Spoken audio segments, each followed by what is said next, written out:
این داستان دو کودک یتیم است که در ماه رمضان بر آنها ظلم شده، کودکانی که گرسنه و مجبور بودند و ناچار شدند خانه خود را ترک کنند.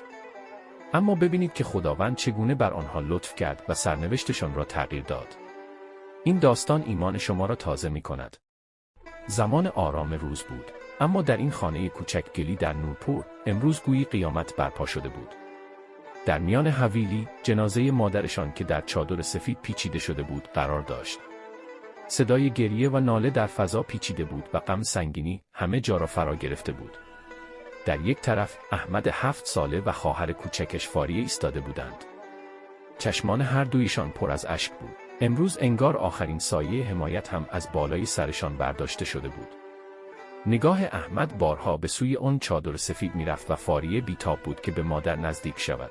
اما هر بار کسی او را نگه می داشت. بر چهره‌های معصومشان اندوهی بود که بیانش با کلمات دشوار است. کمی بعد جنازه دفن شد. مردم آهسته آهسته رفتند و خانه در سکوتی عمیق و غمگین فرو رفت.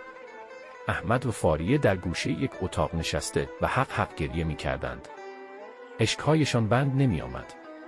فاریه گاهی با دستهای کوچک خود اشکهایش را پاک می کرد و گاهی با لحن معصومانه می پرسید: برادر، چرا مادر ما را ترک کرد؟ آیا ما حرفش را گوش نمی کردیم؟ به همین خاطر رفت. در سؤالش چنان درد و معصومیتی بود که دل احمد را می شکست.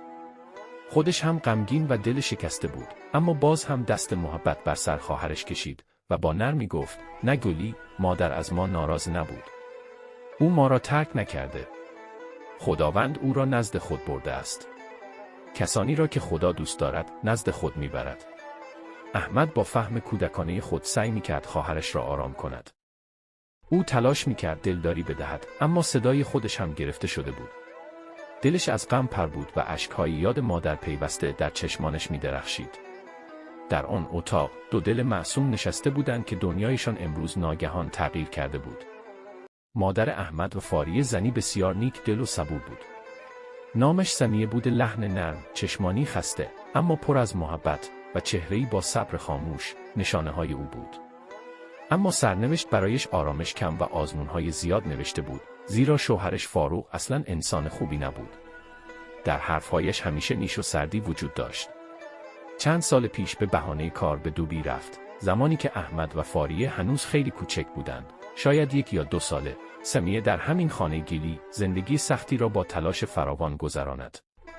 گاهی در خانه چیزی برای خوردن بود و گاهی هم میشد که او و کودکان معصومش گرسنه می‌خوابیدند، اما سمیه هرگز شکایت نکرد و دست نیاز به سوی کسی دراز نکرد.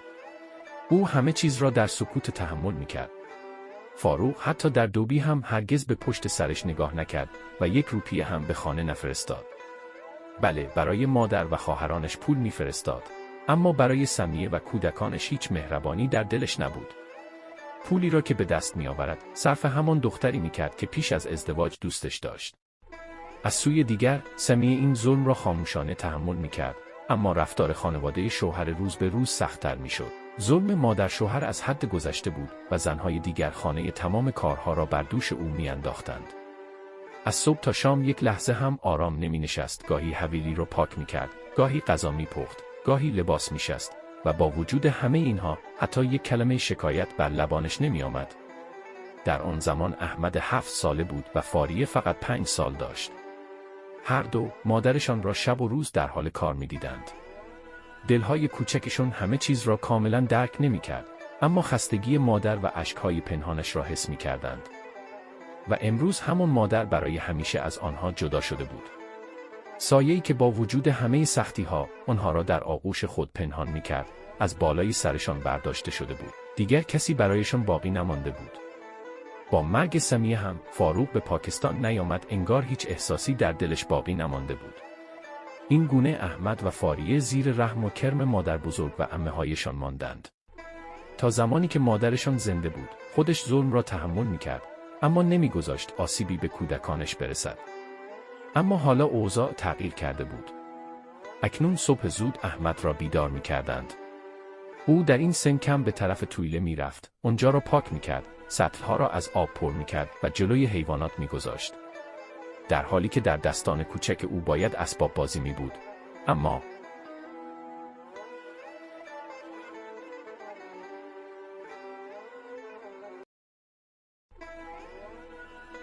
خستگی و مسئولیت‌ها سهم روزانه او شده بود. تمام روز مشغول کار بود، در حالی که کودکان دیگر با بکس‌های مکتب به سوی درس می‌رفتند. از سوی دیگر، فاریه که تنها 5 سال داشت و هیچ کاری بلد نبود، مجبورش می‌کردند کارهای خانه را یاد بگیرد. گاهی از او ظرف می‌شستند و گاهی حویلی را پاک می‌کرد. دست‌های کوچکش می‌لرزید، چشمانش پر از اشک می‌شد، اما از ترس سرزنش عمه، خاموشانه همه چیز را انجام می‌داد. به این ترتیب زندگی این خواهر و برادر در یک لحظه کاملاً تغییر کرده بود. کودکی معصومانه‌شون گویی گم شده بود و به جای آن خستگی، اشک و تحمل خاموش آمده بود. ماه پربرکت رمضان آغاز شده بود. احمد تلاش می‌کرد روزه بگیرد، با اینکه هنوز کوچک بود، اما در دلش این احساس بود که این ماه خداست. به همین خاطر با صبر سعی می‌کرد روز را بگذراند. فاریه هنوز خیلی کوچک بود و روزه بر او فرض نبود، اما با این حال در طول روز به او هم چیزی برای خوردن نمی‌دادند. تمام روز سهم این دو کودک فقط کار، سرزنش، طعنه و گاهی هم لت و کوب بود. بدنهای کوچکشون از خستگی و گرسنگی بیحال می‌شد، اما هیچ کس به حالشون دل نمی‌سوزاند. وقتی وقت شام و افطار نزدیک می‌شد، در حویلی سفره افطاری پهن می‌کردند. انواع غذاها می‌گذاشتند: میوه، پکو، سمبوسه و چیزهای دیگر. همه با خوشی برای افطار می‌نشستند، اما برای احمد و فاریه هیچ جایی نبود. این دو خواهر و برادر در گوشه‌ای از اتاق جمع می‌شدند و در سکوت به خوردن دیگران نگاه می‌کردند. در چشمانشان سوز گرسنگی و در دلشان دردی عجیب بود، اما با سکوت تحمل می‌کردند. وقتی همه غذا می‌خوردند و سفره جمع می‌شد، آنچه باقی می‌ماند، عمه با بی‌اعتنایی در یک بشقاب می‌ریخت و جلوشان می‌گذاشت و با طعنه می‌گفت: بگیرید، این رو بخورید. نمی‌دانم مادرتون کجا مرده که این بلاها را به سر ما گذاشته. او فراموش می‌کرد که پولی که با آن زندگی می‌کنند از طرف فاروق فرستاده می‌شود. اما برای کودکان همون مرد در این خانه حتی یک لقمه هم با عزت وجود نداشت. روزها همینطور می‌گذشت. در ماه رمضان زندگیشان سخت‌تر هم شده بود. گرسنگی و کار پیوسته هر دو را ضعیف کرده بود. چهره‌هایشان پژمرده شده و در چشمانشان خستگی دائمی دیده می‌شد. یکی از همین روزها بود، روز 15 رمضان. در آن روز باران شدیدی در قریه می‌بارید. هوای سرد و باران مردم را مجبور کرده بود در خانه بمانند. در چنین شبی برای غذاهای شب، عمه انواع خوراک‌ها را آماده کرده بود: بریانی، قرمه و چند غذای دیگر. در آشپزخانه همه نشسته بودند و با خنده و خوشی غذا می‌خوردند. از طرف دیگر احمد و فاریه از صبح گرسنه بودند. بالاخره احمد جرأت کرد. آهسته آهسته وارد آشپزخانه شد. در چشمانش تردید و در دلش امیدی بود. با نهایت ادب گفت: عمه، فاریه خیلی گرسنه است، لطفاً کمی غذا به او بدهید. عمه فوراً با لحن سخت پاسخ داد: امروز شما 2 نفر مجازات می‌شوید. این فاریه لباس مرا سوزانده، من به او گفته بودم اتو کند. امروز مجازاتش این است که گرسنه بخوابد تا عقلش سر جایش بیاید. با شنیدن این حرف چشمان احمد پر از اشک شد. لب‌هایش لرزید، اما چیزی نگفت و خاموشانه برگشت. آن شب برای هر دویشان بسیار دردناک بود. در تاریکی اتاق کنار هم نشسته بودند، در چشمانشان اشک و در دلشان درد گرسنگی. فاریه گاهی گریه می‌کرد و گاهی ساکت می‌شد. احمد تلاش می‌کرد او را آرام کند، اما صدای خودش هم می‌لرزید. تمام شب را همینطور با گریه و گرسنگی گذراندند. اما پیش از طلوع صبح، احمد تصمیمی گرفت، تصمیمی که قرار بود زندگیش را کاملاً تغییر دهد. خورشید هنوز کامل طلوع نکرده بود، هوا کمی سرد بود و کوچه‌ها هنوز خلوت بودند. در همان سکوت احمد آهسته دست فاریه را گرفت و از خانه بیرون شد، خانه‌ای که دیگر براشان هیچ مهربانی نداشت، فقط خاطرات تلخ و درد باقی مانده بود. در دل کوچک احمد فقط یک فکر بود: گاهی باید خاطرات تلخ را پشت سر گذاشت. او دیگر نمی‌توانست این ظلم را تحمل کند.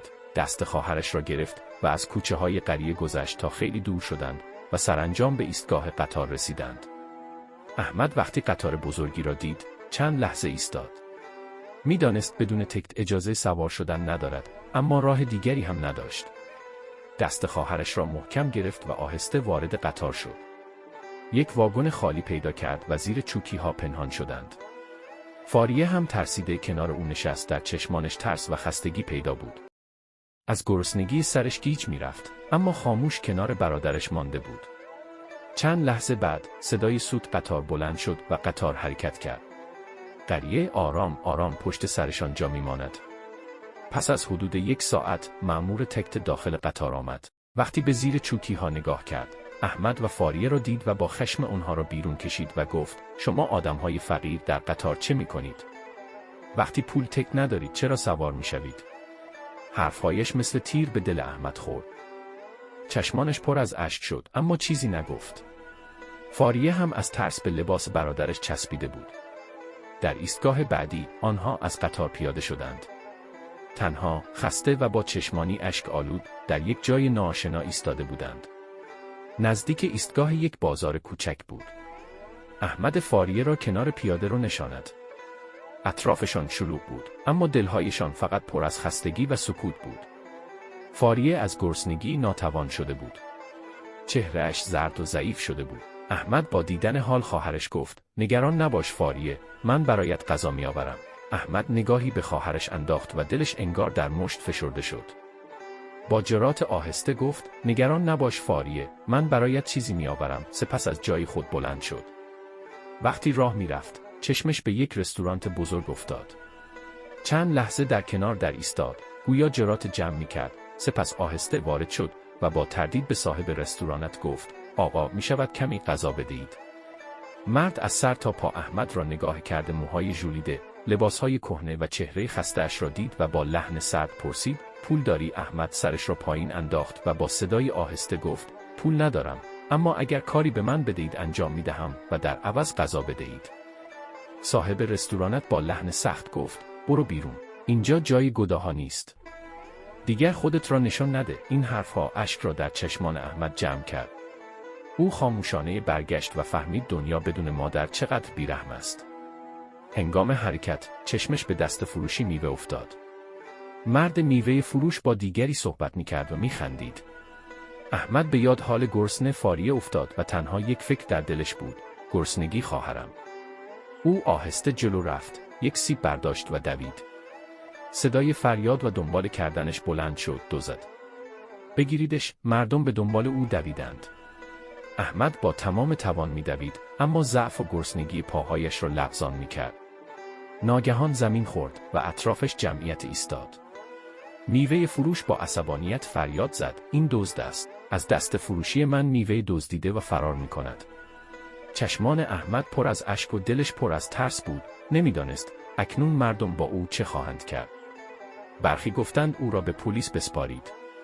هیچ کس نپرسید چرا دزدی کرده و کسی چهره خسته و گرسنه او را ندید. در همین حین مردی جلو آمد و قضیه را حل کرد. احمد آهسته بلند شد و قدمهایش تند شد. به سمت پیاده رو رفت، اما وقتی رسید احساس کرد دنیا در یک لحظه فرو ریخته است. فاریه در گوشه‌ای از پیاده رو بیهوش افتاده بود. احمد با ترس به سمت او رفت، اما در لحظه‌ای فریاد گریه کرد، زیرا فاریه دیگر در این دنیا نبود. گرسنگی این کودک کوچک را اونقدر ضعیف کرده بود که خاموشانه از دنیا رفته بود. دستهای احمد می‌لرزید، اشک‌ها از چشمانش جاری بود و دلش انگار شکسته و پراکنده شده بود. در همین حال یک پیرمرد از آنجا عبور می‌کرد. وقتی احمد را در این وضعیت دید، نزدیک آمد و با مهربانی پرسید: چه شده پسرم؟ احمد با گریه گفت: خواهرم مرده است. لطفاً او را دفن کنید. چشمهای پیرمرد تر شد. فاریه را در آغوش گرفت و او را به یک روستای کوچک برد و نماز می‌خواند و این کودک معصوم را به خاک سپرد. آن شب احمد در خانه همان پیرمرد ماند، اما صبح زود خاموشانه از آنجا رفت. دیگر نمی‌خواست باری بر دوش کسی باشد. اشک‌هایش کمتر شده بود، اما اراده عجیب در دلش جای گرفته بود، اراده‌ای که یک روز او را قادر می‌ساخت دنیا را زیر و رو کند. پس از تحمل سختی‌ها و پس از برخوردهای فراوان، بالاخره احمد در یک مغازه کوچک کار پیدا کرد. مغازه متعلق به یک مکانیک بود. ابتدا کارهای کوچک به او محول می‌شد، اما آهسته آهسته شروع به فهمیدن موتورهای خودرو کرد و تجربه کسب کرد. احمد از صبح تا شب در همون مغازه مشغول بود. گاهی ابزار دستش می‌دادند، گاهی قطعات را تمیز می‌کرد و گاهی همراه استاد سعی می‌کردند موتور خودروها را تعمیر کنند. زندگیش حالا پر از تلاش و کار سخت شده بود، اما او همه چیز را خاموشانه تحمل می‌کرد. از سوی دیگر، فاروق بعد از چند سال به پاکستان بازگشت. وقتی به خانه رسید، به دنبال فرزندانش گشت، اما احمد و فاریه را جایی ندید. با تعجب و جدیت از مادرش پرسید: مادر، احمد و فاریه کجا هستند؟ مادرش چشمانش پر از اشک شد و گفت: نمیدانم پسرم، نمیدانم سیمینا چه تربیتی به آنها داده بود. هر دو شروع به دزدی کرده بودند. تمام قریه را شرمنده کردند و بارها هم در خانه دزدی کردند. ما تحمل کردیم، اما یک روز احمد با خواهرش خودشان خانه را ترک کردند. این حرف باعث شد که نفرت عجیبی نسبت به سیمینا در دل فاروق شکل بگیرد. او فکر کرد شاید واقعاً تربیت بچه‌ها درست نبوده، اما نمیدانست حقیقت به زودی بر او آشکار خواهد شد. چند روز بعد فاروق در خانه ماند، اما خبر رسید که شغلش در دبی پایان یافته است. این خبر او را متأثر کرد، اما دل خود را آرام کرد. شاید در پاکستان کسب و کاری راه بیاندازد. به برادرش گفت: من سالها پول به خانه میفرستادم. آیا شما چیزی ذخیره کرده اید؟ اگر ذخیره کرده اید، می توانیم یک کسب و کار کوچک شروع کنیم. برادرش وحشت زده شد، رنگش تغییر کرد و سریع گفت: نه برادر، هیچ پسندازی نشده. خودت میدانی مادر چه وضعیتی داره. هزینه‌های بیمارستان هم زیاد بود. چطور می توانستیم چیزی ذخیره کنیم؟ فاروق سکوت کرد. او میدانست که هر ماه مقدار زیادی پول به خانه میفرستاده، اما حالا تازه میفهمید آن پول کجا خرج شده بود. از سوی دیگر، همان پسرخاله‌ای که او دوست داشت، حتی قبل از ازدواج هم به صراحت رد کرده بود. او سریع گفت که حالا چون شغل فاروق در دبی تمام شده است، دیگر با او ازدواج نخواهد کرد. این حرف مثل یک شوک به فاروق وارد شد. ناگهان فهمید که دختر خاله‌اش نه او را، بلکه ثروتش را دوست داشته است. به تدریج چهره واقعی همه برایش آشکار شد. کسانی که قبلاً با احترام و محبت با او رفتار می‌کردند، حالا از او فاصله می‌گرفتند. با پایان شغلش اهمیتش هم تمام شده بود. حتی در خانه هم دیگر احترامی نداشت. خواهر شوهر کوچکش اغلب با طعنه می‌گفت: این فقط مفت خور شده و فقط نان می‌خورد، نمی‌رود کار کند. فاروق با شنیدن این حرف‌ها سکوت می‌کرد. برای اولین بار تنهایی و بی‌ارزشی را حس کرد، همان احساسی که فرزندانش سالها پیش تجربه کرده بودند. فاروق تمام سرمایه‌ای که داشت صرف باز کردن یک مغازه خاربارفروشی در روستا کرد و خودش در همون مغازه کار می‌کرد. چند ماه بعد، روزی که فاروق به خانه باز می‌گشت، یک خودرو با سرعت زیاد به او برخورد کرد و لحظاتی بیهوش شد. پاهایش آسیب دید و توانایی حرکتش محدود شد. وقتی مجبورانه به خانه رسید، برادرش فریاد زد: با مادر از این خانه برو، دیگر جایی برای تو در این خانه نیست. قبلا می توانستی کار کنی، اما حالا دیگر کارگر شده ای، نیازی نیست بارما شوی. فاروق با تعجب به برادرش نگاه کرد، همون برادری که سالها برای او کار کرده و پول فرستاده بود. حالا وقتی دید که برادر دیگر نمیتوند کار کند، او را از خانه بیرون کردند. فاروق با ویلچر و مادر پیرش به یک خانه کوچک و ساده رسید. نجما بیبی، کسی که همیشه حق فرزندان فاروق و سیمینا را میخورد و پول سیمینا و بچه ها را به پسر و عروس کوچیکش میداد، حالا همونها او را از خانه بیرون کرده بودند. نجما بیبی با گریه به فاروق همه چیز را گفت، چگونه احمد و فاریه مورد ظلم و ستم قرار گرفته بودند و چگونه خودشون از خانه رفته بودند. او همچنین گفت که وقتی فاروق پول میفرستاده، حتی یک روپیه هم به سیمینا و بچه ها نمی رسیده است. فاروق با شنیدن این حرفها اشک در چشمهایش جمع شد. هیچ وقت فکر نمی کرد که نزدیکانش با او چنین رفتاری داشته باشند. او فهمید که همه این روابط فقط برای پول او بوده است. حالا همه چهره‌های واقعی را دیده بود. فاروق با خود فکر کرد: ای کاش قدر سیمینا را می دانستم و به فرزندانم محبت می کردم. اما دیگر زمان گذشته بود. او هیچ خبری از احمد و فاریه نداشت که کجا هستند. روزها می گذشت. فاروق دوباره در مغازه خاربارفروشی خود کار می کرد. او روی ویلچر بود، اما هنوز تلاش می کرد. حالا مسئولیت مادرش نیز بر دوش او بود، زیرا برادر کوچکترش او را از خانه بیرون کرده بود. چند سال بعد، مادرش از دنیا رفت و فاروق تنها ماند. سالها گذشت و فاروق پیر شد، اما پشیمانی همیشه همراهش بود. حتی امروز هم احمد و فاریه با شدت در قلب او یاد میشن و او فکر میکند ای کاش آنها امروز کنار من بودند. پس امروز آنها پشتیبان من بودند، اما زمان از دست رفته بود. یک روز مردی از روستا نزد فاروق آمد و گفت میدانی با برادر کوچک چه شده است؟ فاروق با تعجب گفت نه، هیچ خبری ندارم. مرد با جدیت ادامه داد پسر تو در یک دزدی بزرگ دستگیر شد. پلیس او را به بازداشتگاه برد، اما او فرار کرد. شنیده‌ام که جریمه سنگینی هم برای برادرت تعیین شده است و حالا او باید آن را بپردازد. افسوس روی چهره فاروق موج زد. با خود فکر کرد این هم عدالت زندگی است. آهسته گفت بگذار خدا بهتر کند و هدایتش دهد. چند روز بعد ناگهان هیاهویی بیرون روستا بلند شد. چندین خودروی گران قیمت وارد روستا شدند. مردم با تعجب نگاه می‌کردند که اینها چه کسانی هستند. خودروها یکی پس از دیگری جلوی خانه فاروق توقف کردند. همه شگفت زده شدند و فاروق هم با تعجب به بیرون آمد. در همان لحظه در خودرو باز شد و جوانی از آن بیرون آمد.